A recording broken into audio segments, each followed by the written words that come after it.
Well, hi everyone. I'm John Rethlin with my 25 favorite WrestleMania matches ever. I'm going to include some honorable mentions here so I don't get gutted in the comments, even though I'm pretty certain that people are still going to wonder why they include their favorites, but it's my list. You guys can include your favorites in the comments. I would love to hear from you guys, but here we go. Shawn versus Cena at WrestleMania 23, Triple H versus Cena at WrestleMania 22, Orton versus Taker at WrestleMania 21, Hogan versus Warrior at WrestleMania 6, Triple H versus Undertaker at WrestleMania 17, Edge versus Mick Foley at WrestleMania 22, and Rock versus Hogan at 18. There you go. That is just what I'm going to cover right here. So 25, and let's just get all of these matches Human Centipede together, and let's get on with the list. Number 25, Roddy Piper versus Bret Hart, WrestleMania 8. Classic Intercontinental Championship match back when the Intercontinental Championship actually fucking meant something. And you had Piper and Bret with their history. And in fact, the Piper was known for more brawling and did resort to some brawling tactics, but didn't use the ring bell, even though Bobby Heenan said, what the hell, use the bell. And Bret was busted open and hit his blade job pretty goddamn well. He talked about it in interviews. And it's pretty damn cool how they pass it off as, as legit. But Piper and Bret, great professionals. They really did cut a great pace here. And Bret winning was absolutely wonderful. Piper putting him over.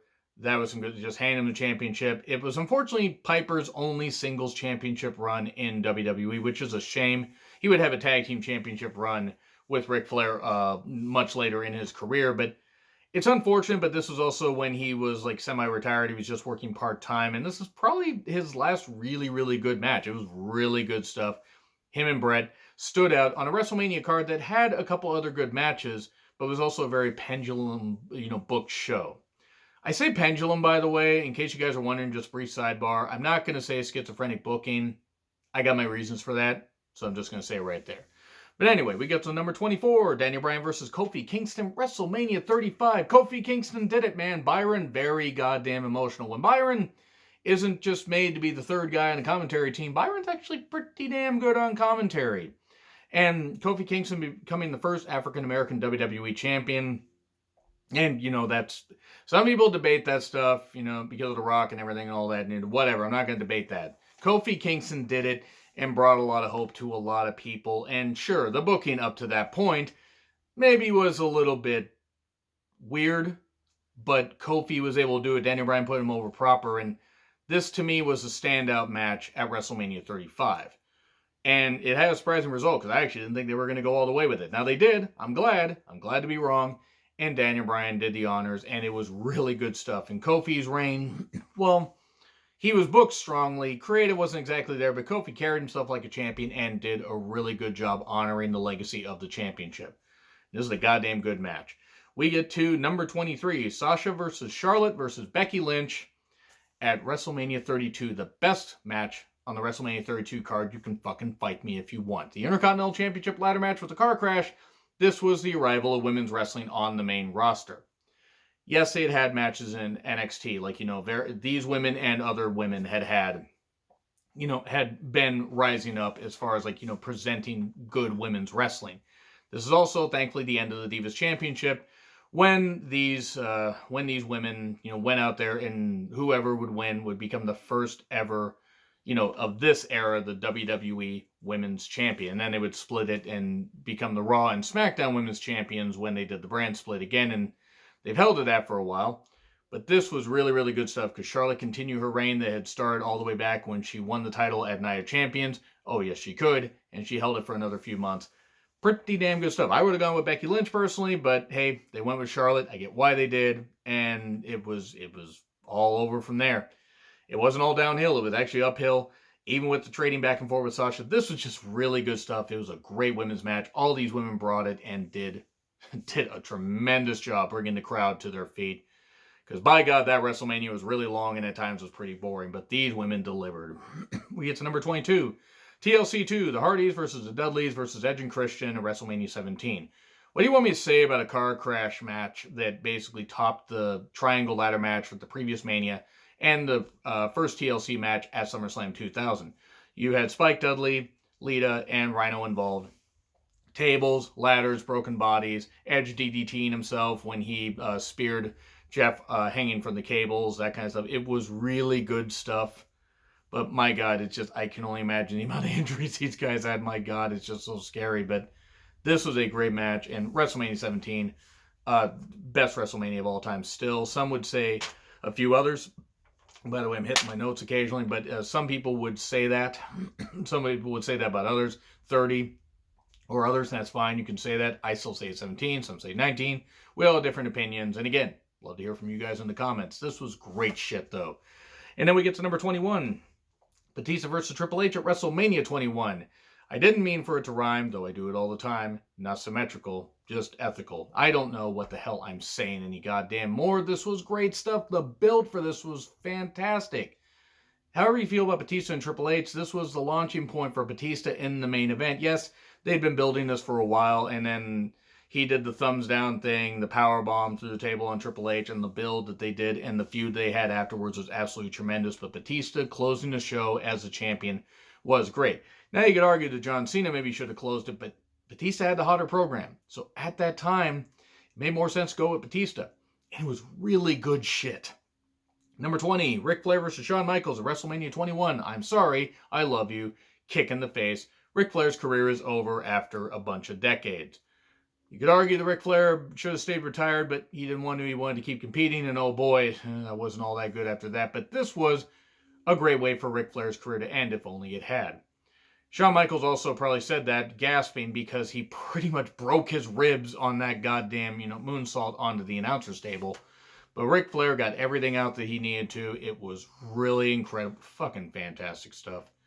It was more built around emotion than it was work rate, but it was as good as it could be for a Ric Flair that was nearly 60 years old at this time.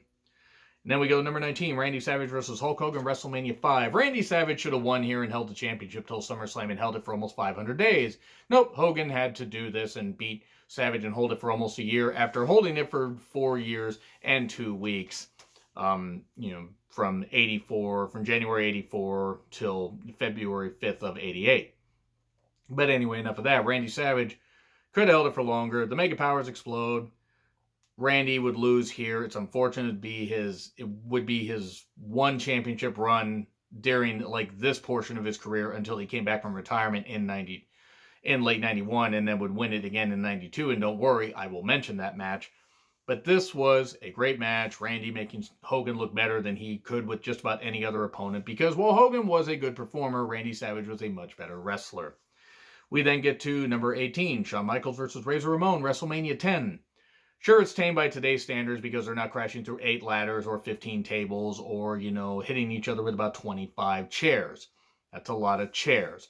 But this was a great goddamn match to prove who was the undisputed Intercontinental Champion. Shawn Michaels had been the champion, gotten suspended.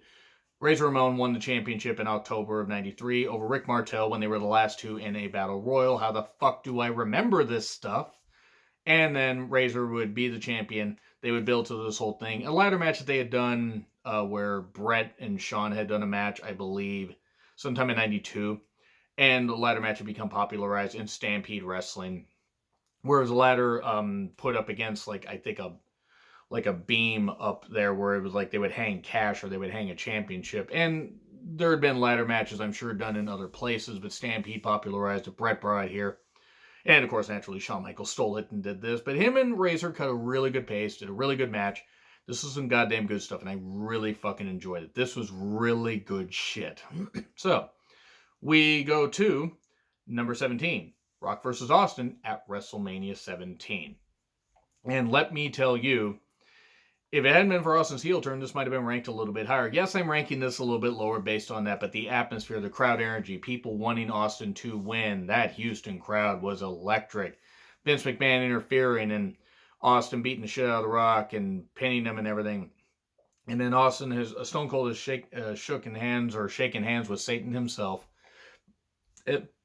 As JR said, nobody really could say anything else because the image was so unfathomable. And it was just really great shit.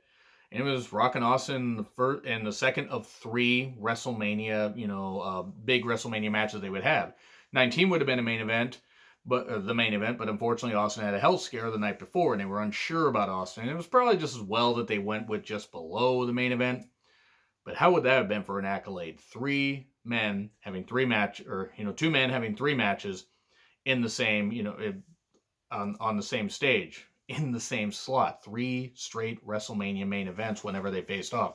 That would have been something else. But this match is great. WrestleMania 17, greatest WrestleMania of all time. Number 16, Savage vs. Warrior, WrestleMania 7, retirement match. You could argue the Warrior should have retired, but nope. Savage wanted to retire, wanted to become a commentator, wanted to spend more time with Miss Elizabeth and all that. Even though we knew what would happen with that relationship, it would just evaporate about a year later, or just over a year later. But everything was here. Like, the commentary made it great. Heenan and Monsoon made it great. Warrior allowing Savage to call it, because Warrior was never really great in the ring, and Savage was able to get the most out of Warrior, and Warrior would eventually beat him. Miss Elizabeth was in the crowd. Easy for me to say. Liz was in the crowd. For some reason I have difficulty saying her full name. And Liz was there, and Sherry started beating up Savage after he lost. Liz runs down, throws off Sherry, and then you get the emotional ending that you need, and that we all need. That still makes me cry, and I don't know why, but it's just probably because wrestling just has that way of grabbing you for certain moments. I cried when I was 10. I could cry now. I think a lot of fans would, especially a lot of old school fans. But it was great stuff. Savage being unsure, them reuniting, and fucking Heenan just goddamn hamming it up.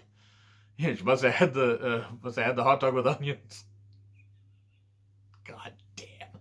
I don't know if those are plants in the crowd that were supposed to cry or what. I don't know. I don't care, because it was great shit. It was great to see these two reunited.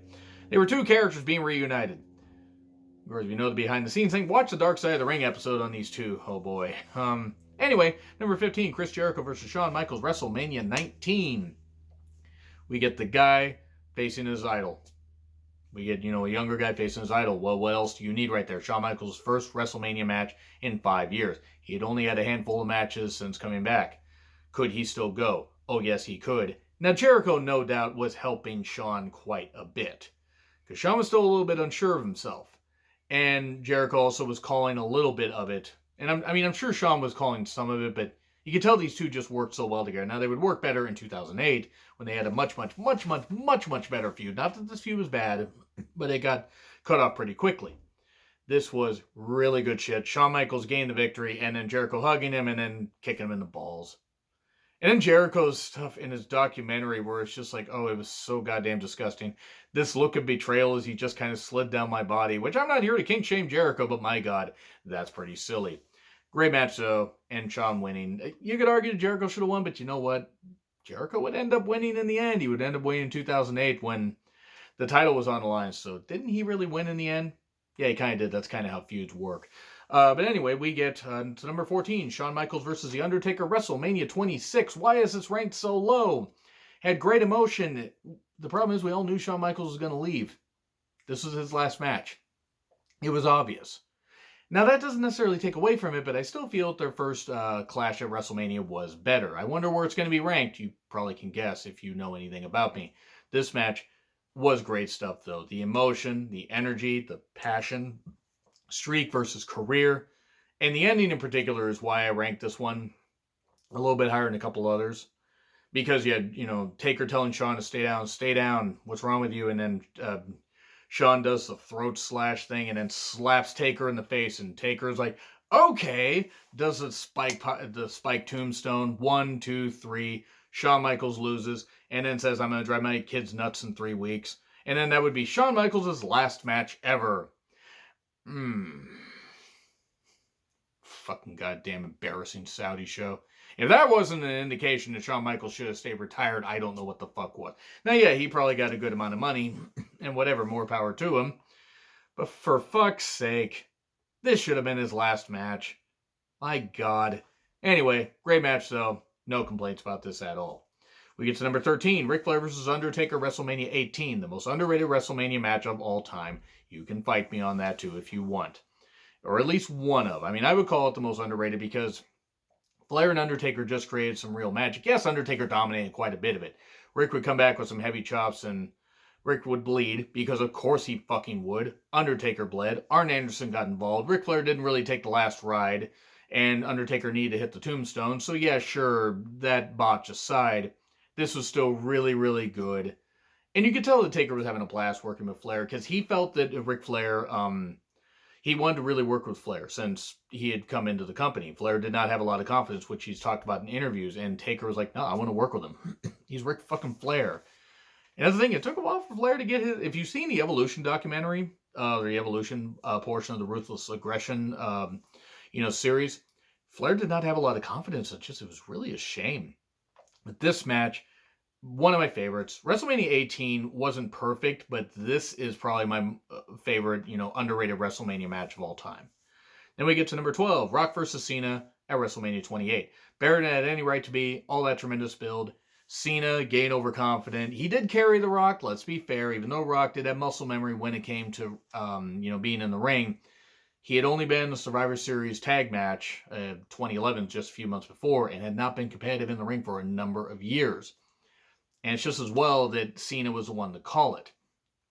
Rock was obviously winded because as good as his cardio could be, he also packed on a whole lot of muscle for Hollywood because Rock has conquered Hollywood, is continuing to conquer Hollywood, has more money than God, and is busier than God. But his busy schedule aside, this match was great with all the builds. Cena getting overconfident, trying to people's elbow. Rock bottom, 1, 2, 3.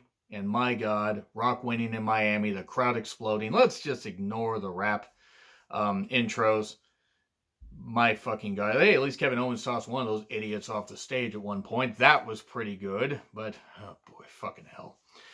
Anyway, it was what it was. It was cool. They made the match feel big, and Rock winning was great. Too bad that they had to do Rock versus Cena 2 Electric Boogaloo, and my God, I fucking hated it. So we then get to number 11, Shawn versus Triple H versus Chris Benoit. Oop, taboo, can't say that. Actually, I can because it's my channel.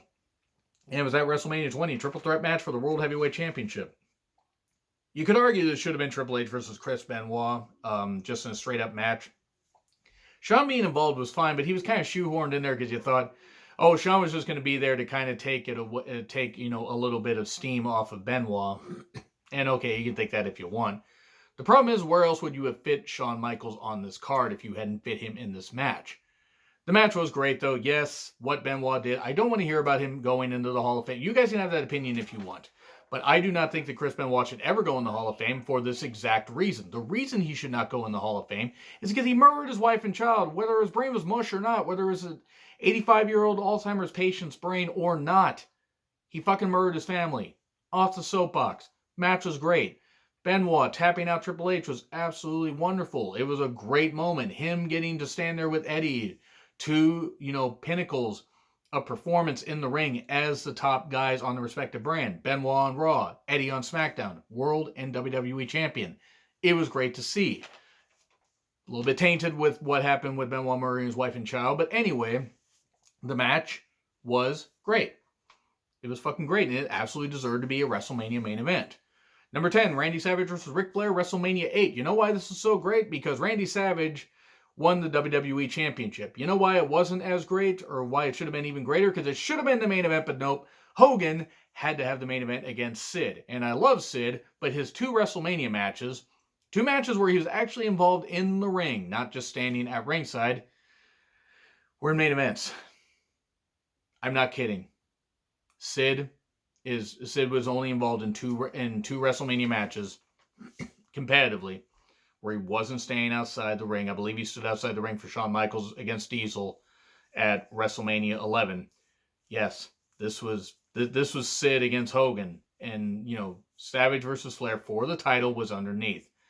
Fucking hell. Match was great though. Rick did get fined a ton for blading intentionally, you could tell. But Mr. Perfect was also getting involved in the ring a whole bunch, and Savage would win despite having his leg worked on a whole bunch, would hold the tights, would get the victory. Ric Flair bleeding, because of course he did. Savage bleeding, because of course. And it just had drama to it. And my God, this was absolutely great. Well, Savage didn't really bleed all that much, but Rick was bleeding a lot. Rick bled a lot even in that era. But my God, this was great stuff. Savage uniting with Elizabeth, and yeah, it's just unfortunate because their relationship ended. I think they separated a couple months after this. This was her last appearance on TV, or last appearance on a pay-per-view. And it was great stuff though. Should have main evented though. Anyway, we get to number 9, Brock versus Angle, WrestleMania 19. Well, Brock didn't die on that shooting star press, and Kurt Angle didn't get paralyzed from his neck, from the neck that needed massive surgery. So, bonus there for that. That was scary from Brock. If Kurt had been a couple feet closer, Brock would have hit it, and it would have been absolutely incredible. But thankfully, no long-term injuries happened. But except for Kurt's neck and everything. But my God, this match up until that point was fucking great. I think if everything had worked out, this match might even be top 5. But it was really great, classic wrestling, great submission wrestling, strength battle. WrestleMania 19, my second favorite WrestleMania of all time. And it's Brock versus Kurt Angle. Shut up and take my money.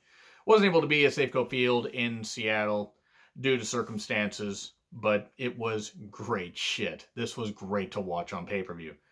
Number 8, Daniel Bryan versus Triple H, WrestleMania 30. Why is this and not the triple threat match on this list? Well, Daniel Bryan versus Triple H was better. Second best opening match at a WrestleMania ever, in my opinion. Triple H's also last good match at WrestleMania, because I cannot think of one other match he had that was really any good at WrestleMania. Fucking hell.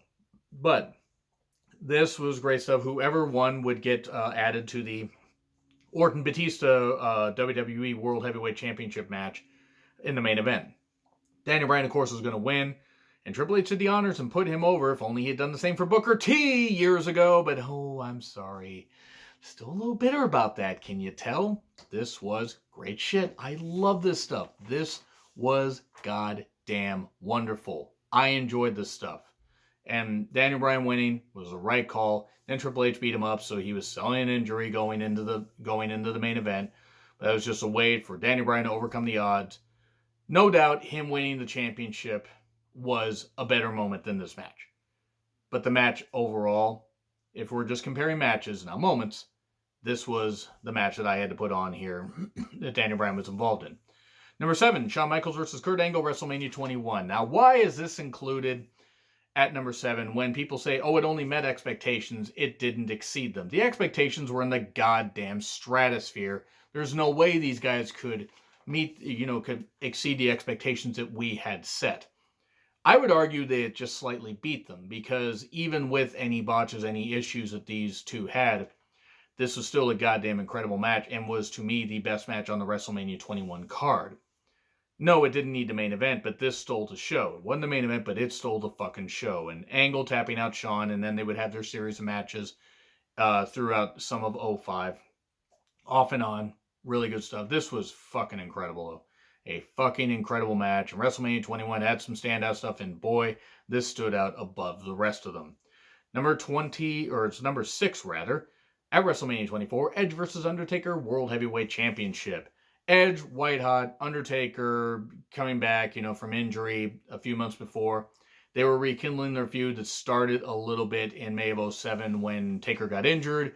Edge cashed in the briefcase, the Money in the Bank briefcase he won from Mr. Candy, and had to go get some surgery. And then Edge got injured. So they couldn't really continue all that stuff, and they kind of had to kick it up a little bit after in the later part of 07, and then really once we got to WrestleMania here, and it was damn good stuff. Edge doing the 2 spears, getting caught in the Hell's Gate after the second spear. He almost beat the streak, but he didn't. He just couldn't do it, and Taker tapping him out.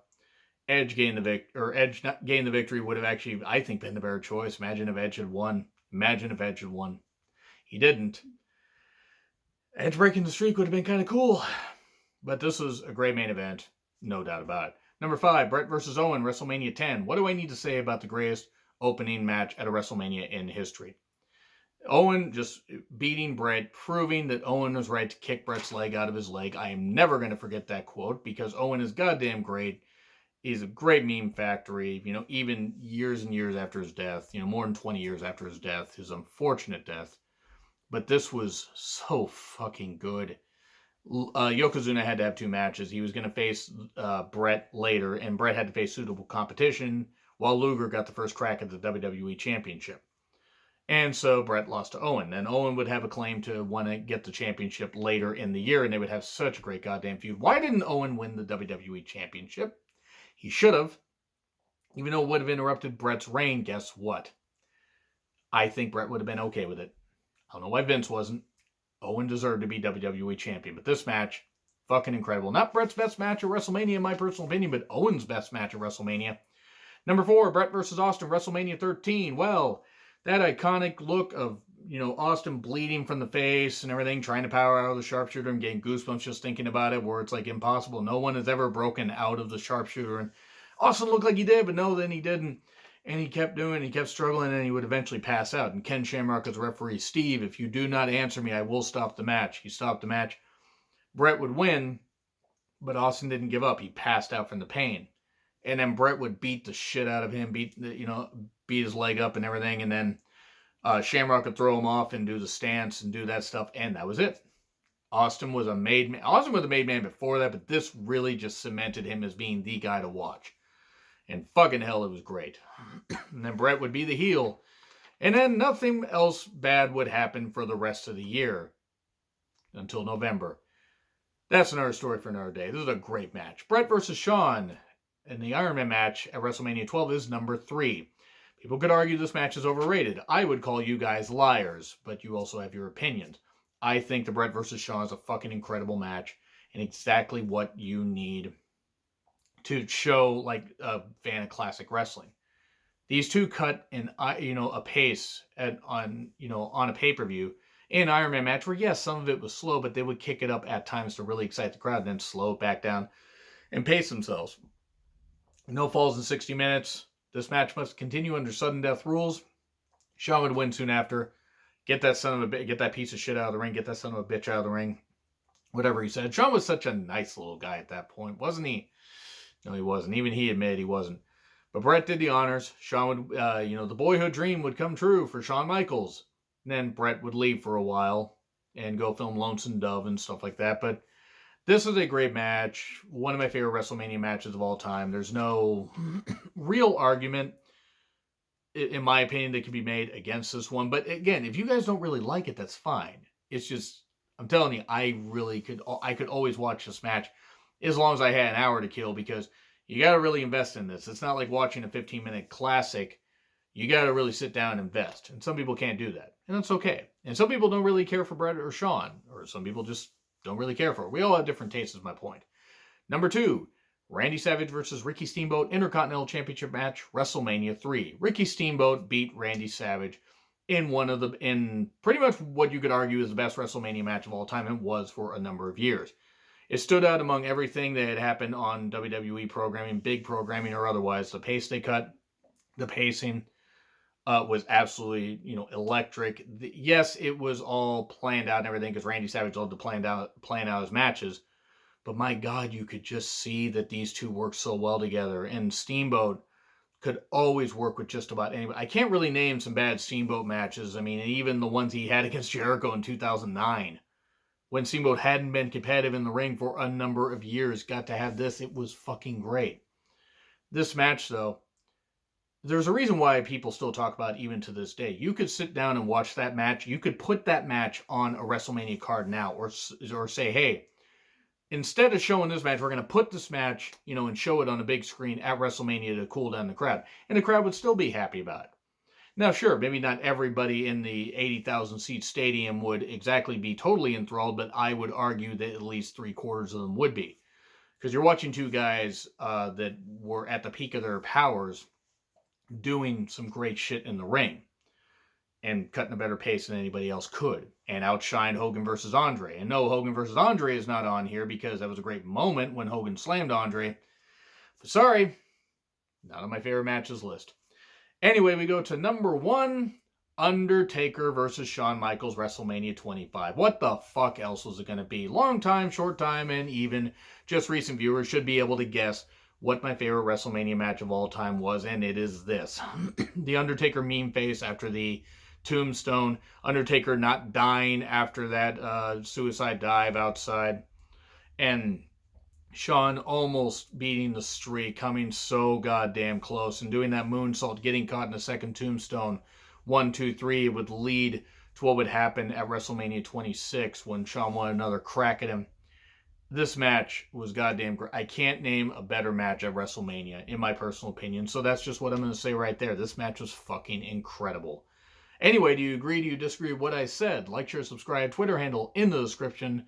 I'm John Ritlin, and I'll see you soon.